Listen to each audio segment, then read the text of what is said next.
Hi, I'm Eric Ostro. Live at the Lortel is about to start.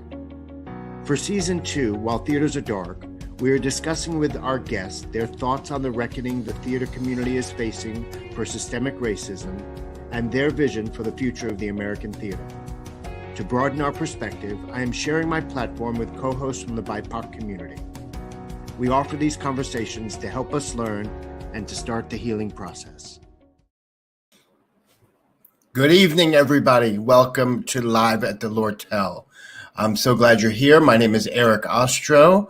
We're going to get right to the show because I'm very excited about our guest this evening. I'm going to bring on my guest host and friend for the evening, John Andrew Morrison. John.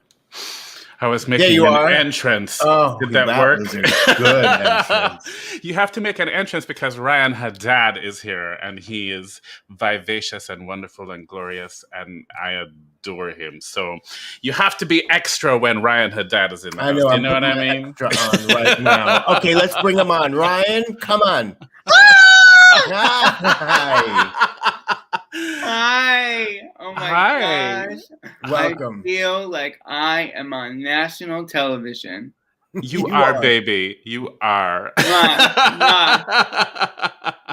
How are you? Where are you?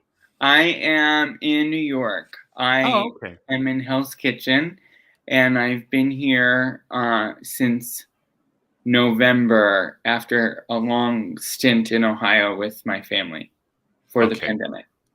So the pandemic hit and you went immediately to Ohio? Immediately. It was like, Broadway shut down. Bye. There's no Broadway. Goodbye. Something is very wrong. I'm getting out of here. I am a disabled person. So I went home and Mom and Dad took care of me, and I was useless for 7 straight months. A useless human being. John Andrew, where are you? I'm in New York. Right now. Well, that is the most gorgeous background I've seen. I thought you were in some luscious mansion somewhere in the middle of the country. I'm just in a luscious mansion in New York. Okay. That's how I live. And Eric, the only thing I have to say is wallpaper. I mean, wow. Wow. It's a lot. I know. But I love it. It makes a statement. It makes a beautiful statement. It does. You should see the bedroom. Anyway. Sorry. What was it like? No, it's okay. Did you love being home? What was it? Were you in your childhood home, going home to Ohio? Sure. I was in my childhood home, in my childhood bedroom, spent a lot of time in that bed. It was very good. It was very good. I mean, we are a family that bickers a lot. We have a lot of arguments that are about nothing at all. And our volume increases and increases and increases until sometimes you're screaming, but then you wake up the next day and you're like, why was I screaming? Unsure. But we had a lot of fun. It was my mom and dad and I really only saw them for a huge chunk of the time. And what a gift that I was able to spend that time as an adult for that long with my mom and dad. And we laughed our way through Schitt's Creek and Pen 15 and Rami and all kinds of wonderful things. And, not to put a damper on the podcast so soon, but my grandmother was dying. And we knew that she was before there was COVID, we knew that she had a stomach cancer diagnosis. And so when I walked out of her rehab facility in January of 2020, I thought, well, this might be the last time that I see her. And then I came home on March 13th, and we kind of collectively made a decision as the family. After I literally stayed in my bedroom for 2 weeks, and they said, you're being a little extreme. I said, I'm not being extreme. People are dying. But then after I kind of was like, okay, I did it. I know I didn't get COVID on the plane. I know I didn't bring COVID from New York. We sort of had to collectively decide as a family, are we going to isolate from this woman who we know is dying, who we know has a finite amount of time, or are we going to be as cautious as we can be and still engage with her because it is the end of her life, and we know that already. So, and we did, and we were careful, you know, and there was kind of the family had to the extended family had to make a pact that we're not going to abandon this woman in the final months of her life. So I got from March to August with my grandmother, whereas I never would have. And I also, at the end, she was in home hospice at my aunt and uncle's house, and she really got to say goodbye to every single one of us on her own terms multiple times. And I've never had that experience where you can look into somebody's eyes and know that they're saying exactly what they want to be saying to you, that nothing is left unsaid. It was a real gift. And so in the midst of all the sorrow that the world was facing because of this pandemic, I knew that under no other circumstance would I have gotten that closure. Yeah. And it was my last grandparent. And so that kind of defined the whole 7 months, was just sort of saying goodbye and then the grief that followed. Oh, that's how lucky, though. How lucky. We thought this would be a knee slapper, didn't we? We'll bring it back. But you must be very grateful, and how lucky you were to be able to spend that time with her and have some closure there. That's kind of beautiful. Absolutely. Since we're talking about family, I mean, you know, we want to get into How Are You Single, and but I know that you got into theater because of your family, right? Like, didn't you force them to be background players in shows that you starred in as a child? Yes, and sometimes they were more than background players.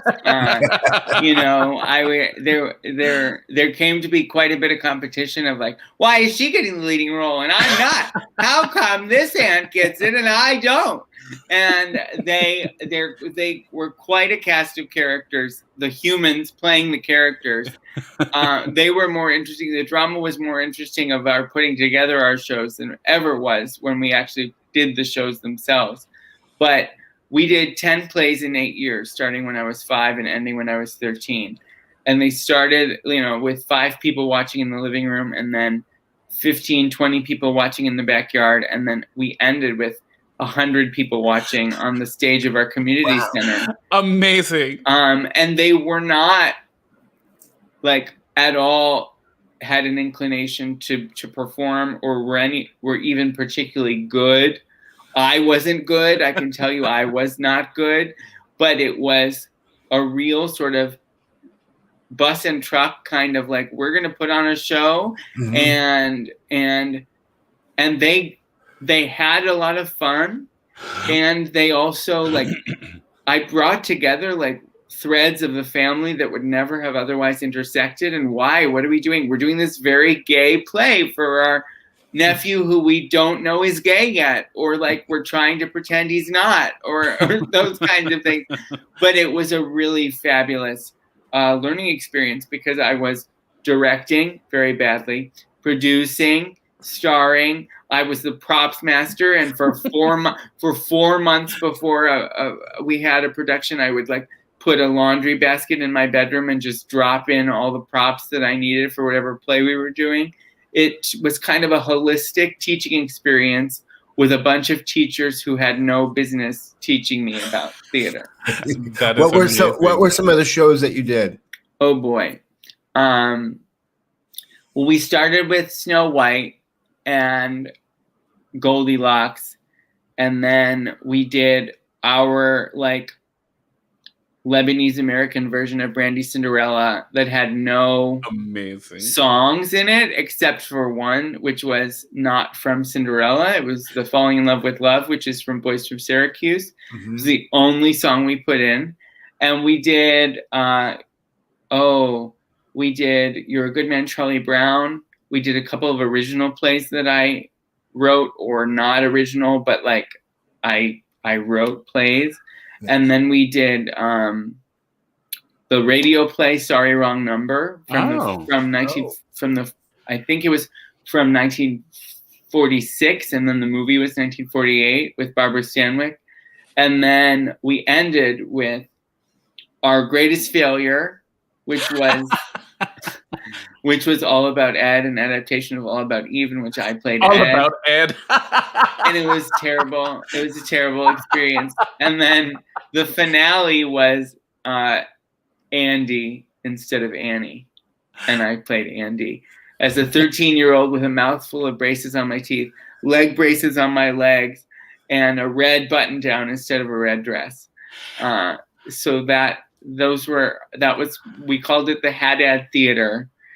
And, welcome to our Haddad Theater production. So I've often thought about if I make a production company someday, even though it would make no sense because it would probably be for film and TV, that I would call it Haddad Theater Productions for the family. I'm actually fascinated by the All About Andy, and I wish we could go back in time and see that. You've just conflated two different shows. So it's All About Ed and All About Ed. I beg your pardon. And then Andy.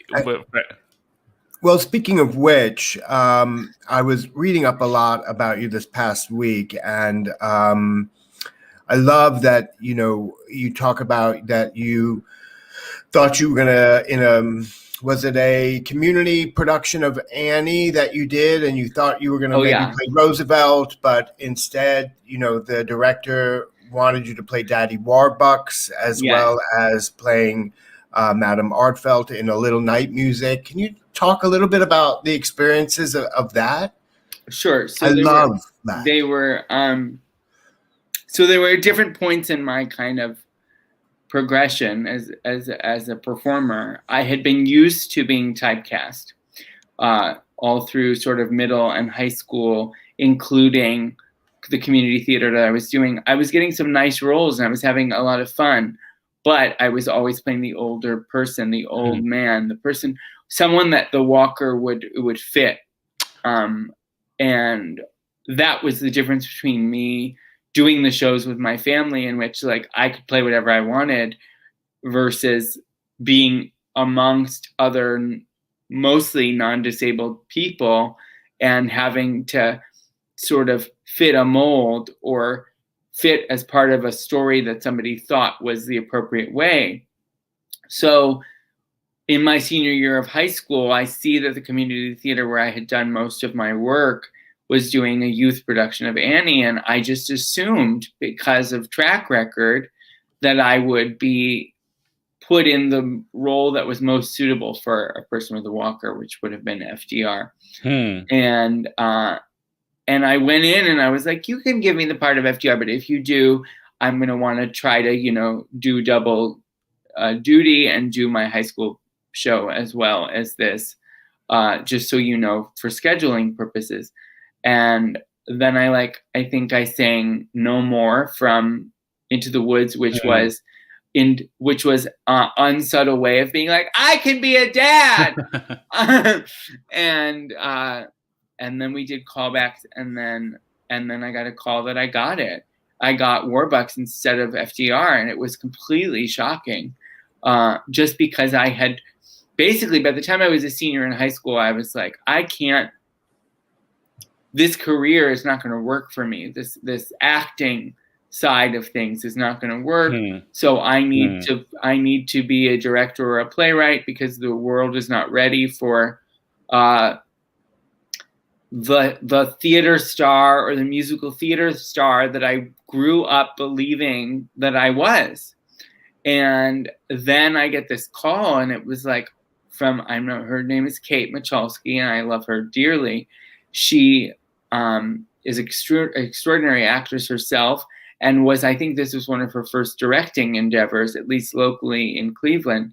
And she really believed in me and didn't see any reason why I couldn't be Daddy Warbucks, even though there were plenty of people who in the same position would have, it wouldn't have fit the cookie cutter in their mind.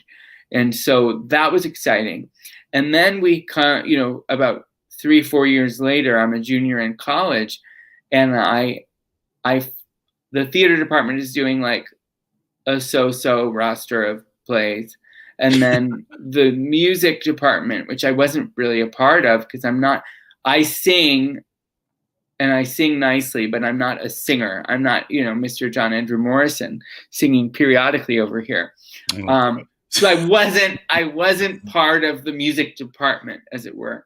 But then I find out that they're going to do a little night music. And I thought, oh my God, well, this is better than any of the plays that are being done over here in the theater. So I'm going to be a trader for what I thought would be just like a couple months, but it ended up being like longer than a semester, and go over and I'd love to do a little night music because no one was handing us Sondheim to do at Ohio Wesleyan University in the middle of Delaware, Ohio. That wasn't happening. So I spoke to the music director who I knew pretty well, and then the director who was a guest artist who was coming in, and I didn't know him that well. And I said, like, I'd like to be considered for Madame Armfeld. I said this before I'd walked in the room, and they said, well, what? And it was the opposite experience because I was so nervous about being typecast as FDR because of the wheelchair. And in this case, I saw that like I was born to play this part, and when else would I get to do it except for in an academic setting? And I used the wheelchair to my advantage. I said, well, what else are you going to do with me? Are you going to make me the love interest? You're going to make me Frederick Eggerman? I don't think you are. You can pretend that you are, but I don't think you are. And so I went in and I started to do, you're not supposed to sing from the show. So I started to do some other Sondheim. And they stopped me and they said, do you know liaisons? And I said, well, of course. And then I started to do it, and they said, okay. And then we had callbacks, which were open callbacks, which is a horrible experience to watch other people do their callbacks. Yeah. But it was only me. It was me and one and a young lady for Madame Armfeld, and it was pretty clear when I walked off that stage that I had gotten it. Why had I gotten it? Because I had stolen from Angela Lansbury within an inch of her life. I just stole it, and I had seen it, and I had absorbed it. And I listened to that recording backwards and forwards, and I did the scene as though Angela Lansbury had inhabited my body, and that is how I got the role of Madame Armfeld. But it's very interesting that you bring up those two experiences, because one is like, please don't typecast me. And then one is, oh, I see that there's a benefit here. So I'm going to play into your, even though we're in the middle of Delaware, Ohio, and no one would ever have thought of cross-gender doing something, I said, well, I know that I'm a character actor, and that this is a character role, and I can use the disability to help them understand why this is the right choice. And that time it worked. I can't say that it has worked in the professional world since then, but that's why I'm making my own stuff. In terms of talking about making your own stuff, the performance artist Tim Miller was instrumental in telling you to write your own roles, right? Yeah. Talk to us about being your own creator. I mean, like it already started from early, right? Like you were an artistic director at 5, yes, from 5 to 13. So that's right. But and it's wonderful that you had a family that empowered you to make your own work. But talk a little bit about creating your own stories and bringing them to the stage, because we want to get to How Are You Single? I just always enjoyed writing about myself and talking about myself because I am a narcissist. But at least I have a point of view, and at least I'm funny and entertaining. from the time I was a little boy, it was kind of like whenever we do that one assignment per year, that was tell us a story about your summer vacation, or tell us a story about a loved one, and I would be, oh, amazing, and then that would be like my A+ assignment for that year of school, and then I get to college and I realize that the personal essay is an actual genre of writing. So then I was starting to do that while I was also doing short plays that were not supposed to be autobiographical in the theater department, but like nobody was fooled. Not a single person was fooled at that I was just changing some names and changing some characteristics and circumstances. And then Tim comes, and I was very frustrated about the opportunities that I was being given inside of this little arts theater department as someone who they were so excited to have, and they had said like, oh, we can't wait for all the things we're going to be able to do together with you, and we see so much potential. And then certain professors who were supposed to be in charge of our performance track were casting me aside, and the other professors who were not the sort of driving force in performance, but were interested in all other disciplines within the theater, were the ones who were kind of lifting me up, including Dr. Ed Kahn, who was mostly interested in theory and in directing and various other sort of non-acting tracks, was like, you have something, I'm going to take you under my wing. And as part of that, when he brought in Tim Miller, he said, you're not part of this class, but I'm going to bring you in as a sort of a guest of the class to learn from him. And Tim was extraordinary. And he said, you don't have to be frustrated by these people who don't know what to do with you. You, like, just hearing you talk and hearing you tell a 3-minute story is riveting and engaging. And you also don't have to do what you're doing in these playwriting classes and like fake it and say like, it's Tom and Mary instead of Ryan, and I won't give you other people's names, and just own it and say, this is me playing me, and I have something to say, and I have some stories to tell you, and they're mostly true. And that was when I was a sophomore in college, and it really changed the whole trajectory of my life and career. So from that, how did Hire You Single come to be? I mean, before we get into Hire You Single, I feel like both Eric and I must gush at you because it is so stunning. It is a stunning piece, and I do hope that like it has another life other than Woolly Mammoth. Like I hope some streaming service like takes it and like. And runs it because it's stunning. It really is a beautiful piece of theater. Thank you. So tell us about how that one came to you. Like what, why that part of your life? Why that story? Yeah, and I'm interested a little bit more if I can just add on to his question, and then I will gush when I'm done with it. Is your process where the spark comes from to start a piece like that? Thank you. Hire You Single was, again, because of Ed Kahn and Tim Miller. So Tim Miller was like gently forced me to do more of his workshops after that first one so that I could keep learning from him. And after the second one out of 4, he was like, and now you have to have a full-length show. Like, you must write a full-length show. And I was like, what is that? How do I even do that? Like, what? I don't even understand what you're saying. But like over time, I was like, oh, he's not wrong. And then it was also Ed Kahn, because he was by that time, I think he had a 2-year tenure as the head of the department while I was in college. And we had to do these senior projects, and you were not allowed to write and act and quote unquote direct. I was not directing, but I didn't have a director. You weren't allowed to do those things. You weren't even allowed to do 2 out of the 3. You had to only pick one.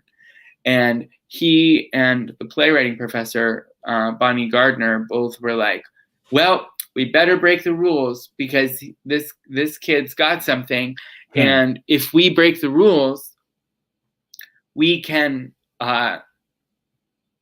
give him a launching pad for the rest of his career. And they like had these like weird interdepartmental like meetings and fights where they talked about me, and they came out on top, and I'm grateful for them as my allies to have believed in me in that way. And so those were like the structures of how it like making the space for it to happen. But then I had to like decide what it was about. And one of my 4 experiences with Tim Miller, the second one, which was right before he told me I had to make a full-length show, was a week in New York City. A week in New York without my family, which up to that point was the only way I had ever had access to New York, was on family vacations. And I was 21, and I was surrounded by a cast for Tim's workshop filled with other queer people. And I was like, I'm 21 and I've never been to a gay bar. And they said, what? And so they wrangled me all around town, from Hell's Kitchen to the East Village and back again. And, you know, for those to be the first experiences of a Midwestern boy from Ohio, is quite a shock. Like for Hell's Kitchen to be your first moments in a gay bar. And what I'll say is most of that week was not a pleasant one, as you can see in the play, because the stories in the series of gay bar, the montage of gay bars, are from that 1 week of time. Right. Mm-hmm. And so I was like, okay, these 2 incredible mentors, Ed and Tim, want me to make a show. Well, I guess like I should start with trauma. And I didn't really have trauma as a disabled person. I walked around like thinking I was fabulous because that's all my family ever said I was. And then as an adult, you're faced with other gay men from within a community that you are supposed to be a part. And then I'm faced with like othering and being different and being less than and being not welcomed, if not explicitly, then definitely implicitly and energetically. And so that was the first like, well, what is this about gay men? Why are they making me feel this way? Why don't I feel like I belong in these spaces that are supposed to belong to me? And I'd like to make disability sexy and show how hot and erotic someone with a disability can be, because we don't see that. And those were my sort of 2 tasks for myself.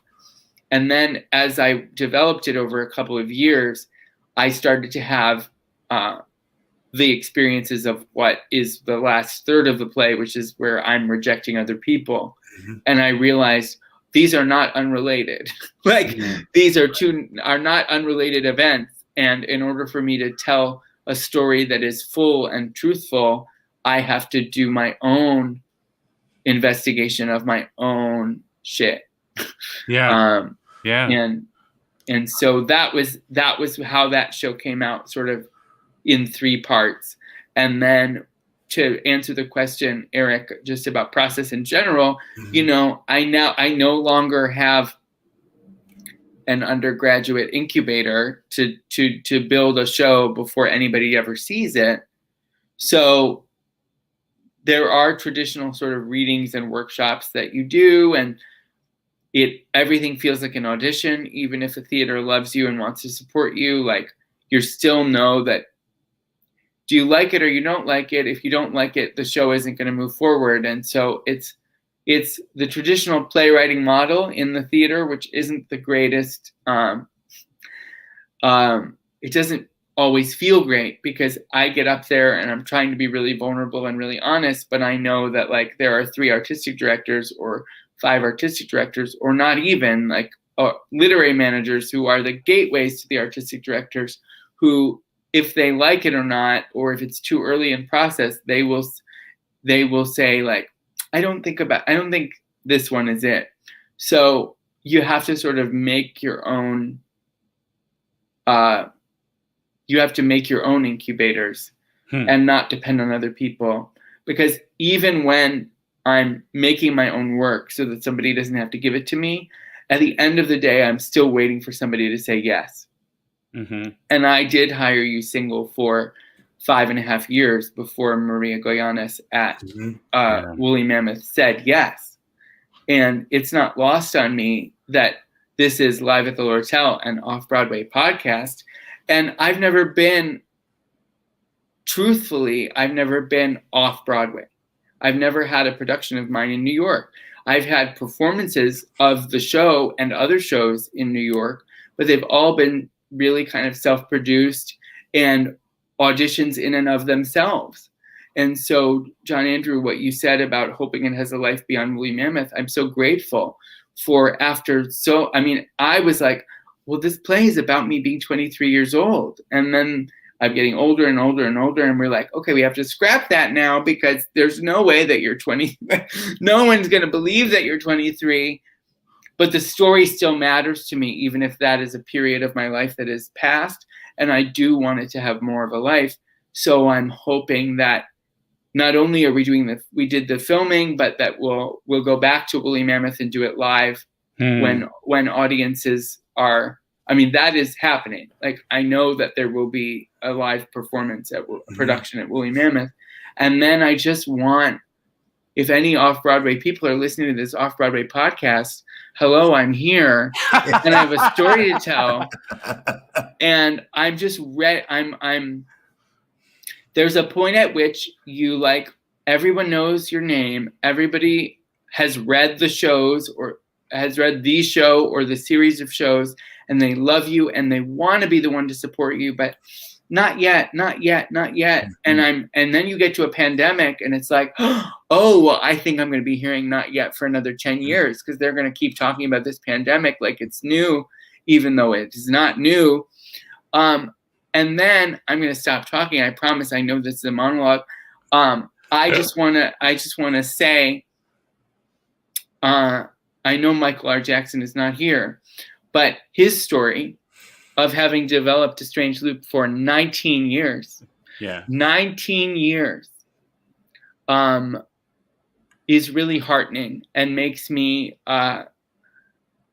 gives me hope from all the no's that you get. Yeah. You know, that someday, I'm not talking about a Pulitzer Prize, okay? But someday, you will come out on top of all of those no's. Yeah. And that your story matters, even if people aren't ready for it, when you feel that you're ready to give it. Well, your tenacity will make sure that you come out on top. And for sure, you've definitely embedded yourself in the community of creators in New York. I mean, you are beloved, you know, and I'm so curious. Is there a community of writers with disabilities that you get to play with among other collaborators? How does it feel? I feel like you're inspiring a whole nother generation of people to tell their own stories and be as bold. Is this true, or is this just my perception? Or there are lots and lots of us, but we're not necessarily in community together, and that's an unfortunate thing. But it has to do with geography and distance and access to each other and discipline and all kinds of things. I mean, I would say that there are probably a handful of disabled playwrights that I am connected to, either in community or individually. But I know that, Greg Muscala has an initiative with his theater company, the Apathite, and partnered with the Lark for 2 cycles now of a playwriting fellowship for disabled playwrights, deaf and disabled playwrights. And I think I don't want to misquote, but over 2 cycles, upwards of 200 people applied for that. Applied for that fellowship. Okay. So there are voices that are waiting. Yeah. And when people say, well, we just don't have the play, or we just don't have the talent, we just don't have that pool. No, we're here, and you've just been overlooking us. You've just been overlooking. So I wish that I could say that I was in community with all 200 of those individuals. I'm not. But hopefully, initiatives like that and other things, and just wanting to have disability represented, keeping that as part of the when you're creating a season, to recognize that it's a giant community that is often missing from the stories that get to be told.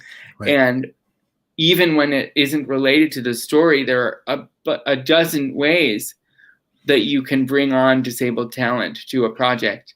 Right. And I wish I had a more happy answer of like, yes, no. we all get together twice a week and we read pages.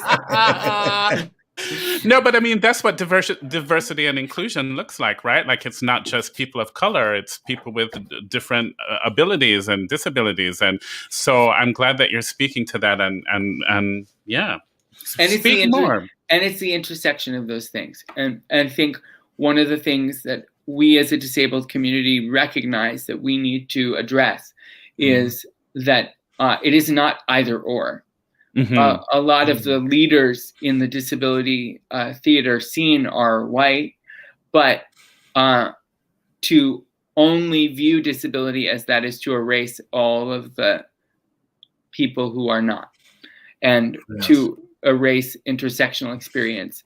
And we know that as a community that there are intersectional experiences, but often when it comes to programming, it's either we get a play for people of color or we get a disability play. And what does it mean if both of those things can be true? And imagine what representation that gives to audiences who, when I say, I don't often see myself, or you say, I don't often see myself, it's like exponentially less if you're, you know what I'm saying? Yeah. So it's a delicate dance, and I hope that I hope we get past those diversity slots in seasons in some ways, and just start to tell whole cloth stories, and not worry about checking boxes, but in fact do the rigorous work to understand the stories that need to be told, and not just looking at it from a financial or audience or, we have to have the Black play in February for Black History Month. Blah, blah, right. blah. Like it's messy, and that happens all the time. Yeah. And we're supposed to be having this reckoning, which was what you talked about in the 30-second clip at the beginning of before we started the interview. Yeah, we're in the midst of this reckoning, and it's just to acknowledge that the stories can merge. The thing that there can be a blending of experience, and that not everything needs to be one or the other. In fact, you can have a multitude of stories being on a stage at the same time, and that makes the material richer and stronger and more vibrant when that happens. Yeah. I agree completely. And as we're talking about your own work, with your own work and the work you create for yourself, and hopefully that people will do years from now, you're controlling the narrative.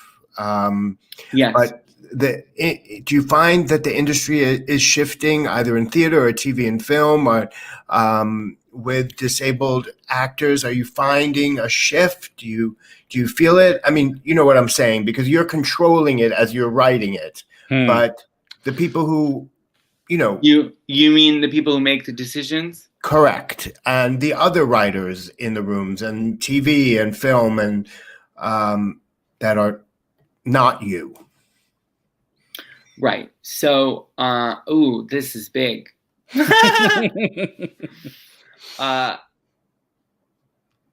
I'm on a show called The Politician. I'm on 2 seasons of a show called The Politician. You are? Yes, I know. We're going to get to it. I'm going to try to get to it. I love it. Fine, and I love fine, you fine. on it. And that has leveled up my career in a big way, just in terms of the opportunities that I have a shot at. It doesn't mean that I'm people are handing me things, but I get way more audition opportunities than I did before that happened. And also, for better or worse, the literary managers, literary directors, and artistic directors who were not giving my plays a second look before I was on television are now have been taking more interest in the past 18 months since that show came on to streaming. So that's extraordinary, and I acknowledge that for myself. I would not have had that opportunity had the creators, Ryan Murphy, Brad Falchuk, and Ian Brennan, wrote in the breakdown for my character, which was originally only slated to appear in 3 episodes, Andrew Cashman, a sardonic high school senior with cerebral palsy. They wrote with cerebral palsy. And so I know that I would never, as an actor who did not have representation and who only had a couple of TV credits with, I think, a total of like 2 lines of dialogue across three television shows, would have been seen for a role like that had the writers not written in with cerebral palsy. Yeah. And so the opportunity came because the writers put it in the script, and yet the script was not about in any way my character's disability at all. Right. Yeah. And that is so exciting. Yeah. We need more of that. I'm not seeing as much of that. And there is a wave that's happening, and it does feel like progress is moving forward. But there are still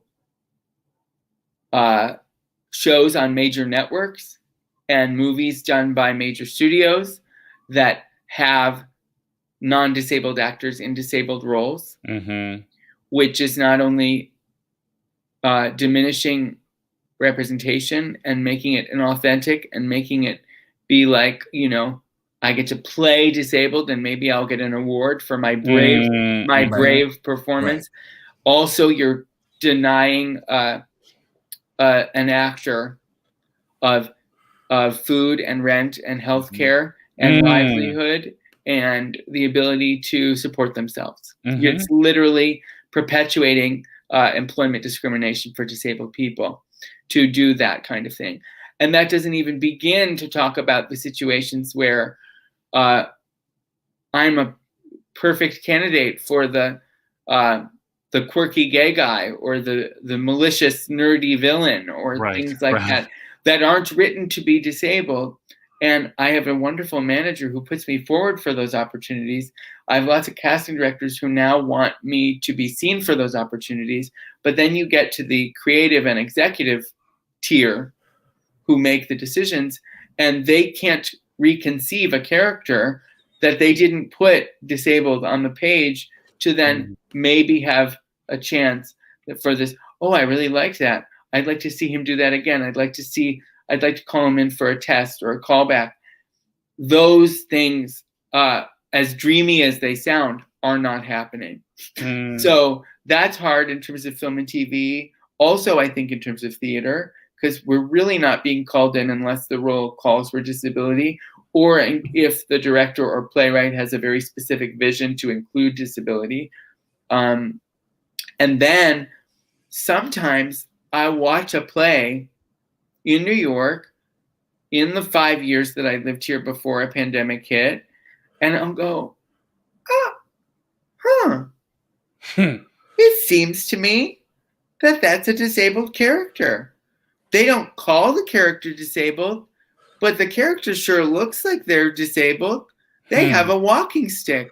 What is this? Or that's interesting. And like, I find that especially when it comes to non-disabled playwrights, they write something and they don't even know that that's who they're writing about. And therefore then, you know, we might be past the point in off-Broadway theater where if a role explicitly calls for a disabled actor, we're going to hire a disabled actor as opposed to not. But sometimes it's more subtle than that. And I, as an audience member, can identify the character as disabled. And it's not just because I'm projecting that onto them. It's because the circumstances of the play tell me that they are disabled. And yet the writer and the director and creative team and producers didn't cross anybody's mind. And that gets into sort of a more implicit lack of representation. And if you'd had a disabled person in the room on any side of the creative table, they would have been able to tell you, oh, wow, well, I think that this is what you've written and this is what the play is. And I'm not going to name names and I'm not going to name people. I just think because when those things have happened, it has never felt overtly malicious. It's just just completely out of the realm of their thought process. It's like an afterthought. And I want to get to the point where disability is not an afterthought. Right. Ryan, do you feel, have you seen things or through your manager that you said is very good at trying to get you into rooms, but have there been parts that you've like kind of pushed the door open to say, hey, I want to be seen for this? And are you able to get yourself in?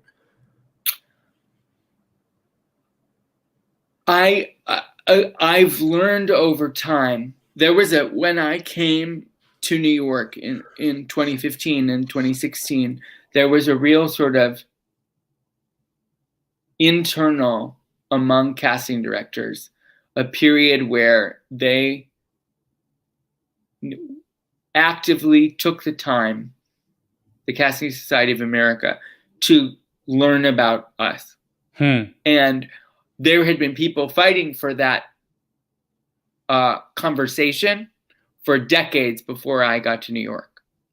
And I will say that in those 5 years, those casting directors really have taken heed, and they weren't just doing lip service. They really did. They are big advocates for us.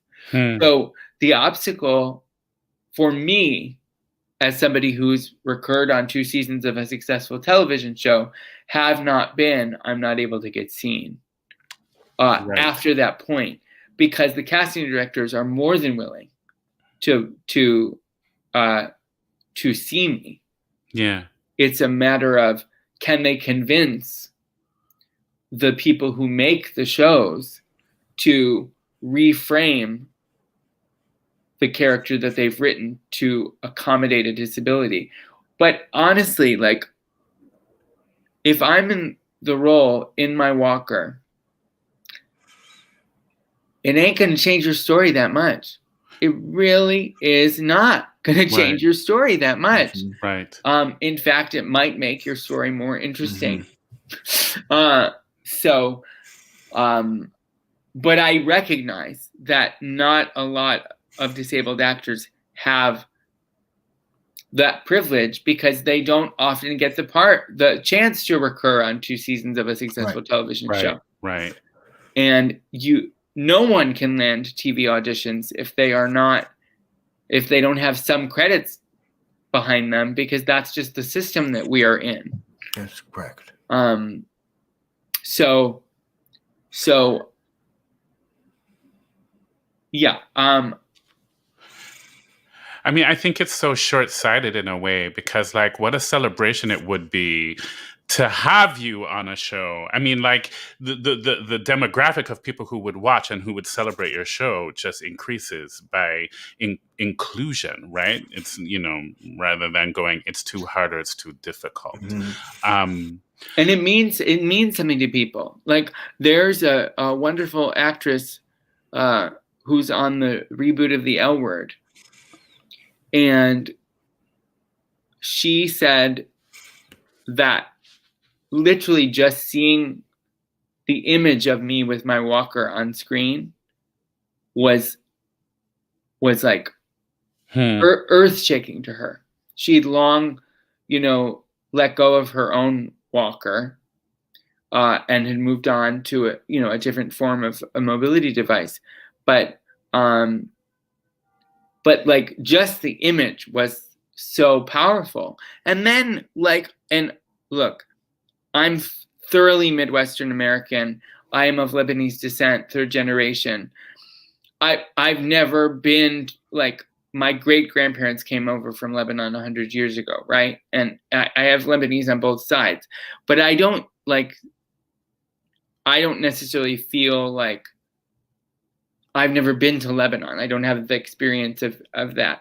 And yet when people saw my name in the credits of The Politician, they saw Haddad or Haddad, depending on how you pronounce it. They were like, "Oh, Habibi, oh my God, it's you!"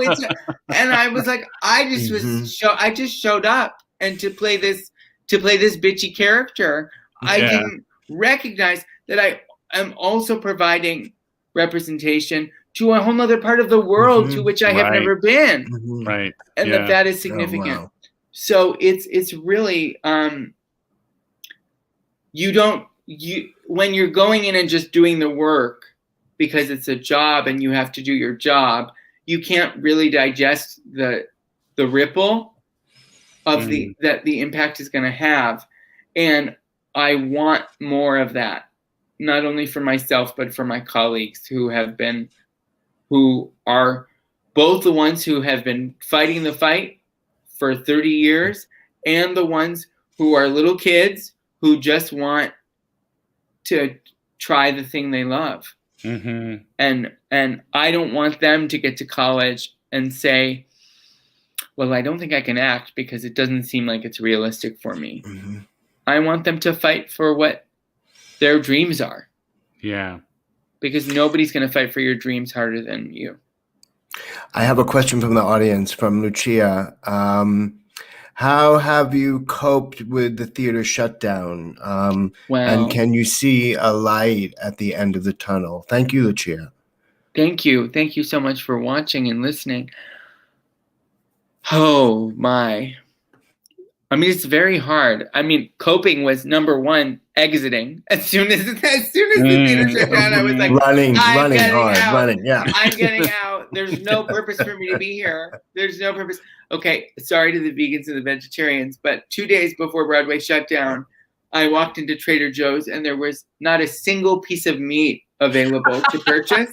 And I was like, I think something's awry. And my parents were like, you should come home. And I was like, I don't know. There's just no meat. It's like the apocalypse. But like, I'm sure it'll be okay. Scott Rudin is giving everybody $50 tickets starting tomorrow at noon to buy. You remember that? That was the day. Yeah. The day of the shutdown was the day that his tickets were going to go on sale. For every ticket was going to be $50 because we still wanted theater in the pandemic. Mm-hmm.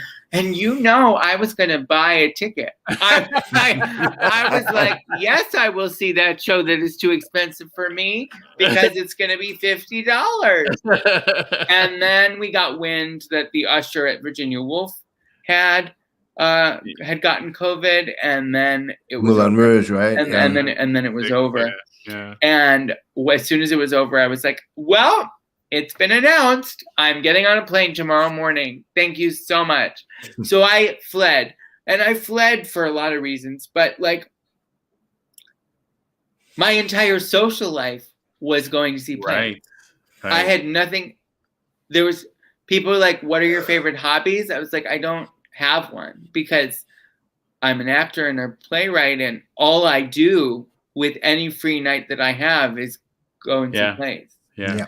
So, and all my friends were leaving too. So I have no friends and no theater. Well, what do I have? And I know there are a lot of people who stayed in New York the whole time, and God bless them. They did send a lot of shame to those of us who left, and I don't have great respect for that kind of shame. For me, it was honestly because I didn't live with somebody I was close to, emotionally close to. Yeah. And I knew it was, a roommate who was friendly, a friend, but not a loved one or a family member or somebody that I knew I could. I was at the time we thought it was only going to be 2 weeks, and it turned into a whole 7 months. So I left. And the way I've coped, I suppose, is as a spectator, I've been selective. Honestly, I have to be honest and say I've been selective about the kind of quarantine theater that I was watching. Yeah. But I watched the stuff that I knew was going to resonate with me and that was really going to be a sort of special experience through my screen. And then we obviously pivoted our production of Hire You Single to be virtual and on video instead of live. And then the other thing is believing that the opportunity was going to come for me to keep telling my stories. And so to prepare and improve and develop the scripts that I had already been working on so that they were ready for the moment when a New York artistic director finally said, it's time. Right. So I've done a lot of rewriting. I've done very little new writing. It's been hard for me to start with a blank page, but I've done a lot of really strong rewrites, and that's kind of carried me through. Just to know that when it happens, I'm ready, and my work will be ready too. So any off-Broadway producers listening or watching this, Ryan is ready. And we are all ready for Ryan to have his off-Broadway production. Yeah, we are down to seconds, actually, Ryan. I have to leave? Okay. Well, you can stay. We can all stay. But yes, we're going to close with John Andrew. You have a final question for our magnificent guest? Well, I do. I mean, it's I just adore you. And like, there's a moment of intimacy that happens in Hire You Single that just rocked me. But, in terms of the pandemic, I'm so curious about making that piece during the pandemic with all of these guidelines and all of those restrictions. What was the experience like of creating a piece of theater in the pandemic like that? Sure. The company management and production team at Woolly Mammoth, I have to give them credit. Samantha Campbell, Eleonora Sapp, and Shelby, whose last name I am forgetting. Please forgive me. They were all, and especially Shelby, was super instrumental in making our environment COVID safe. That was before our unions were fighting each other in a pitching contest, which was pretty shameful to be done. Shameful to have been done, but because it was sort of an either or at that time, we were under SAG-AFTRA jurisdiction, and I will say that I felt extremely protected by the SAG-AFTRA jurisdiction. And it is a show, as you saw, that is intimate. And and deals with a lot of audience participation, including a moment of physical intimacy with somebody from the audience. In this case, somebody from our creative team who had to give all kinds of permissions and modify his COVID habits in order to be able to do that moment. He was so lovely too. Oh, he was, and it worked so well. It was a beautiful moment. It was a beautiful moment of love. And I've had people watch it and go, he really loved you. I could see it in his eyes. He really loved you. Does that happen when it's a stranger? No, but a whole different experience happens when it's a stranger too. And someday we'll get back to that. But we knew there was no substitute for that physical intimacy. So I want to uplift him. He's a wonderful designer, Lawrence Moten III. And he did our scenic design and our costume design. And I love him very much. He is a dream, and he was really pushing himself out of his comfort zone to be on camera with me like that. So it was a real gift, and I think that most people responded the way that you did. Yeah, that it was one of the most special moments of the it was just the whole stunning. The whole experience, the whole hour and some. I was riveted and laughed myself sick and cried myself, and I think you are a very special human being and artist, one that comes into the world every 100 years, and I can't wait to see what you do next. I can't wait to see what you create next. Looking forward to everything, seeing and hearing what you do. I'm so honored that you are on this show, and so honored that you got to spend this time with us. I'm sorry we didn't get a chance to talk about The Politician and your TV and film work, but I think it was important to focus in on theater. I did it anyway. Yes, I said what I needed to say. But that's good. So I thank you, Ryan, from the bottom of my heart. And that is our show for this evening. Our time went by so quickly. Thank you, Ryan Haddad, for such a fascinating hour of conversation, such pathos, and you wear your heart right here, which we can see and hear, and I love it. And thank you, John Andrew, for co-hosting with me tonight. It is always an honor. To be a co-host with you and my dear friend. Next Monday, Joy D. Michelle and I will be talking with actor, writer, director, composer, and playwright Douglas Lyons, along with all of his theater credits. I look forward to learning more about the Next Wave Initiative, a scholarship program dedicated to supporting the future of Black theater artists, of which he is a founder. And then on Monday, April 19th, John Andrew and I will sit down with a theater legend, Mr. Andre DeShields. I'm going to just drop dead, right? Like, can you imagine? I'm not sure where to start, but we will talk about his new film, The Sixth Reel, written by our very first guest and my very dear friend, Charles Bush.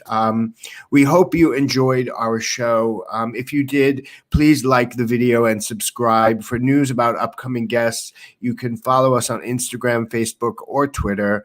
We'll see you next Monday at 7 o'clock. Please stay healthy, wear a mask. And thank you for joining us. And again, thank you, Ryan, from the bottom of my heart. You are a true artist and an angel, and God bless you. Thank you so much. And get the vaccine. Night, get the vaccine when it's your turn. Vaccine. Yes. Get the vaccine. Good night, everybody. Thank you.